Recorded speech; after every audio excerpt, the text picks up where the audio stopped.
បើក្បាលវីដេអូមកឃើញផ្លូវជិះទៅទិញសាច់ប៉ុន្តែកាត់ពាក់កណ្ដាលសិនដោយសារវីដេអូនេះឆ្ងាយវែងពេកហើយអង្គុយចាំទៀតអញ្ចឹងមានតែកាត់ខ្លះទៅនេះពងអាំងសាច់យូរទេចង់កន្លះម៉ោងតែកាត់ចោលខ្លះដល់អាំងសាច់ហើយគឺមានធ្វើដំណើរតាមផ្លូវទៅទិញដោះគោ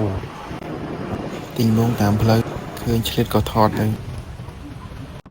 មានអង្គមានហ៎ដោះគោអង្គមានយើងច្រឡំទៀតណានេះអានេះត្រូវបានទៅរើសទី1អានេះផ្អែមណាហ្នឹងហើយទៅគិតលុយមកអស់5000ដែរស្មើអត់តិចថាសោកតុយហើយមានណាអត់ដែរទៅវិញហ្នឹងហើយទៅវិញទៅដល់ផ្ទះគេស្ដីឲ្យទៀតមានដឹងណាមានដឹងតែផ្អែមណាអត់ដែរភ្លក់អត់ដែរហូបផងច្រឡំហ្នឹងម៉ែវាហ្នឹងទិញប្រើសិនណាដល់គេស្ដីឲ្យស្អីទេ